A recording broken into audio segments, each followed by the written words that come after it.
mga taong tumatanggap ng pangaral. Silang sa iyo'y tumatanggap ng turo sa kautusan, mga awit. 74:12. Ako po si Leona.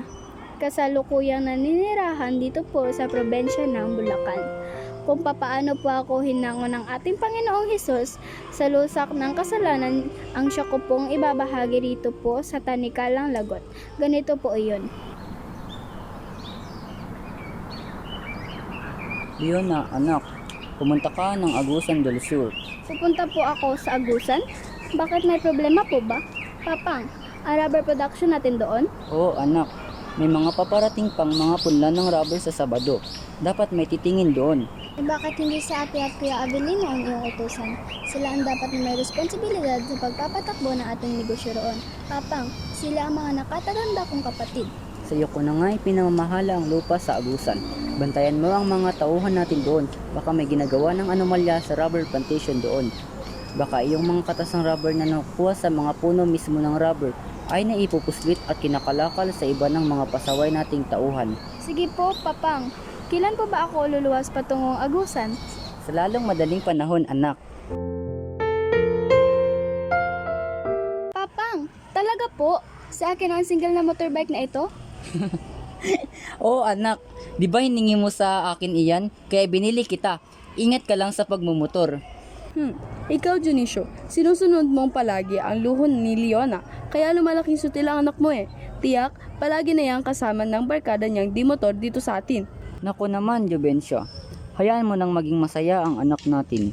Mamang, tara po, angkas ko kayo. Ipapasyal ko po kayo para di na po kayo magalit sa akin. Hindi ko sagot ang pambayad mo ng ospital kapag na-aksidente ka, Amazona. Magandang Amazona, Mamang. Tignan ko lang kung iyang mukha mo ang masira sa iyong pagmumotor. Tumigil ka na, Jubensya, sa iyong pagsasalita. Baka nga mapahamak ang iyong anak. Hayaan mo siya sa kanyang hilig. Minsan lang maging dalaga ang isang babae. Kapag may asawa na yan, matatali na sa bahay. Kaya hanggat dalaga pang anak mo, pabayaan mo siyang magsaya sa kanyang pagkadalaga. Tumutulong siya sa ating negosyo. Hindi naman siya tamad. Dapat nga kayong magsamang mag-ama. Pareho ang takbo ng inyong mga utak.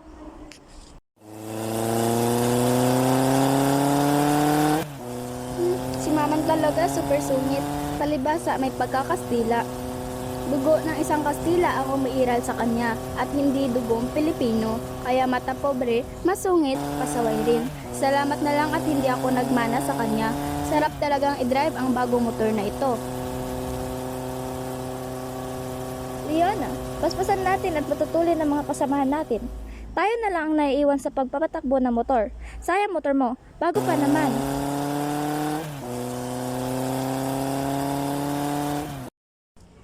Gusto na lang pasiklaban ko sila sa pagmumotor. Ay tutudo ko na itong silyador. Abat humataw ka na. Hintayin mo kami, Leona. Ang bilis mo patakbo. Kumain kayo ng alikabok. Habol. Aya, tudog gasolina na ako. Leona! Sasadsad ako sa buhanginan. Leona!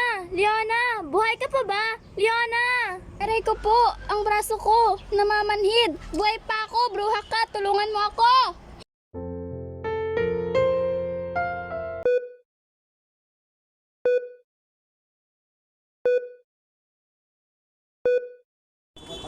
Ayan na nga ba sinasabi ko? Sobrang tigas ng ulo mo, babae ka. Kaya yan. Aray ko po, pwede ba, Mamang? Huwag nga kayong sumigaw rito sa ospital. Napilayan na nga ako, mabibingi pa ako sa lakas ng boses ninyo. Huwag nga kayong manisi, aksidente iyon. Papaanong hindi ka maaaksidente? Sa tuli mo ba namang magpatakbo ng motor? Sumbong ni Aya. Para bang dalawa ang buhay mo. Kaya ayan, tuloy ang nangyari sa iyo. Mabuti na lang at dito ka namin pinulot sa ospital at hindi sa morgue. Pasaway kang babae ka. Ano ka ba naman, Jubensya? Tigilan mo ang anak mo. Huwag mo nang sermonan. Ayan ka na naman. Magsama nga talaga kayong mag-ama. Parehong matigas ang ulo.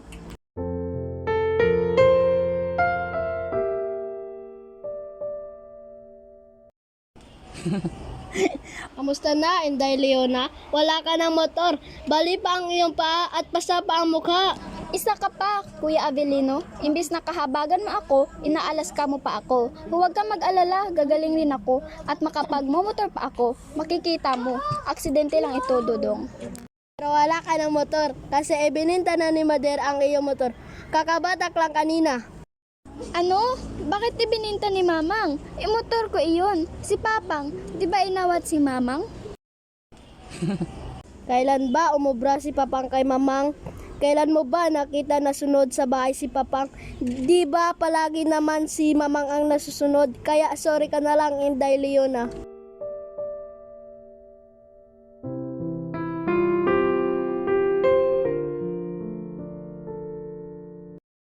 Sa wakas, nandito na ako sa Manila. Mabuti na itong nagpakalayo-layo na ako. Dito, sarili ko lang ang buhay ko. Wala nang mamang na makikialam. Kapag may maganda nang nangyari sa buhay ko, saka na ako babalik sa Agusan del Sur.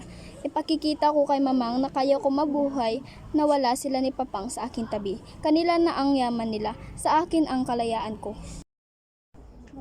Leona, ayun na ang sundo natin, si Manong Rodney. Hayon sa jeep, kumakaway sa atin.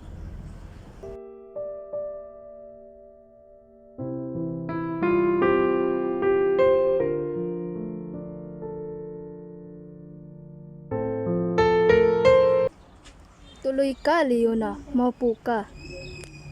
Mr. Tan, bakit po ninyo ako pinatawag? Managawa po ba akong mali sa trabaho ko po? Pagpasensyahan na po ninyo ako, bigyan po ninyo ako ng isa pang pagkakataon. No. Wala akong nakikitang problema sa iyong pagtatrabaho rito sa aking kumpanya.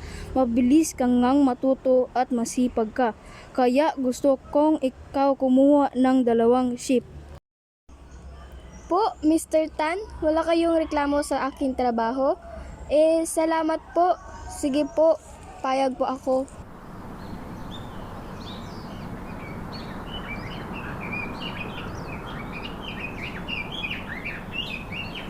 Ang sipag mo naman, kapitbahay. Parang may pinapakain kang isang batalyon. Bakit ka nakikialam? Anong paki mo sa akin? Naku, Sir Remis. Na-offend ata kita, wala lang iyon. Natutuwa lang ako dahil ang sipag-sipag mo, sorry. Pwes, ako hindi natutuwa sa pangingialam mo. Ganun ba kayo rito sa Manila? Ang buhay na may buhay ang pinakikialaman ninyo. Kasi sa pinanggalingan kong lugar, ang mga tao doon hindi chismoso na gaya mo. At kung ikaw ay may planong manligaw sa akin, ngayon pa lang busted ka na. Chismoso!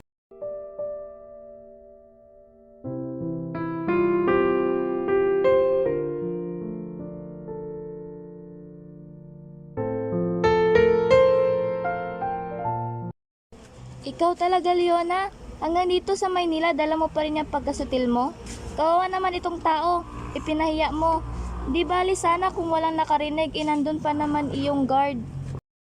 Tumigil ka na nga riyan, Aya. Ano bang pinakait sa iyo ng pakialamerong iyon at kibait-bait mo sa kanya? Huwag mo sabihin may pagtingin ka sa lokong iyon. Wala. Kung may gusto man ako sa kanya, di naman ako papansinin nun. Ikaw ang gusto nun. Nagpapalakad nga siya sa akin. Mabait naman iyong tao. At binata. Bagay kayo. Dalaga ka naman. Alam mo, kakailanganin mo ang pagmamahal ni Dosimo dahil nag-iisa ka dito sa Maynila.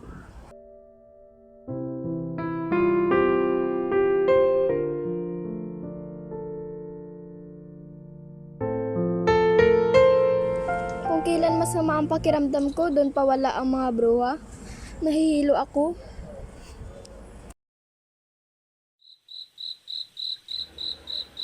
Oops! Leona! Ano nangyari sa'yo? Tulong guard! Tulong guard! Di ko kaya, matutumba kami.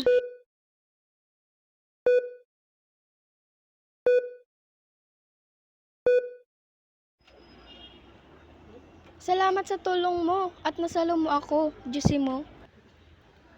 Hindi ka nagalit sa akin, Leona. Mabuti at nandun ako kasunod mo. Kung nagkataon, sa lupa ka babagsak. Alam mo ba ang sinadya talaga ito ng tadhana na sa bisig ikaw bumagsak?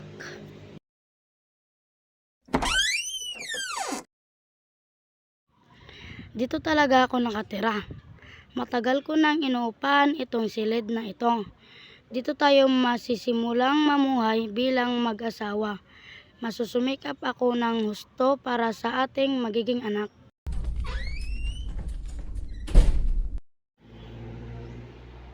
Diyos mo, hindi naman ako naghahangad ng maluhong buhay. Sapat na sa akin ang mahalin mo ako. Kung meron pang higit sa pagmamahal, ibibigay ko sa iyo, Leona. Pinakamamahal kita.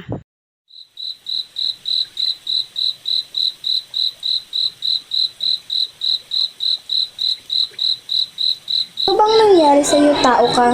At masama pala ang pakiramdam mo, nagtrabaho ka pa. Sayang rin kasi ang kikitain ko, Leona. Pambili rin ito ng gatas ng anak natin. Meron pa naman akong para dun. Sana magpahinga ka naman, baka ikaw naman ang mapano. Pwede namang ang gatasin ni Bimbing. Si Dudong naman, kanin na ang kinakain. Leona, huwag kang mag-alala. Gagaling ako. Pangako ko sa iyo, gagaling ako.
Diyos mo, akala ko matatagalan pang ating pagsasama. Sabi mo sa akin gusto mo pang makita ang apo mo kay Dudong. At gusto mo pang makita na ikinakasal si Bimbing. Pero bakit iniwan mo kami? Paano na kami ng mga bata ngayon na wala ka na? Diyos mo!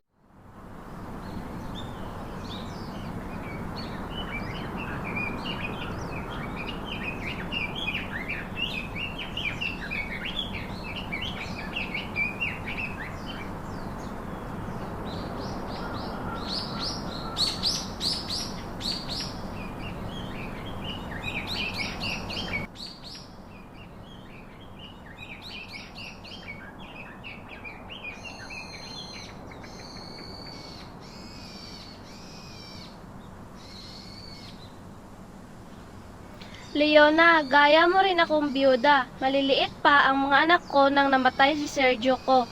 Pero nakayanan ko itong lahat dahil sa Diyos. Siya ang nagbigay sa akin ng pag-asang buhay na buhay.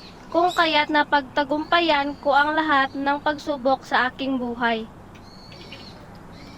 Nana Rosa, totoo po bang may Diyos na buhay?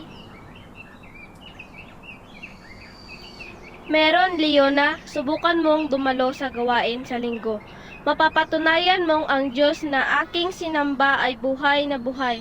Magtiwala ka lamang sa Kanya. Sinubukan ko pong dumalo sa simbahan na kung saan dumadalo si Nana Rosa. At totoo nga pong buhay ang Diyos na kanilang sinasamba roon. Maraming himalang ginawa ang Diyos sa aming mag-iina. At kailanman, hindi niya kami pinabayaan ng Diyos sa gitna ng aming kahirapan sa buhay. Palaging may matugon ang Diyos. Purihin po ang ating Panginoon.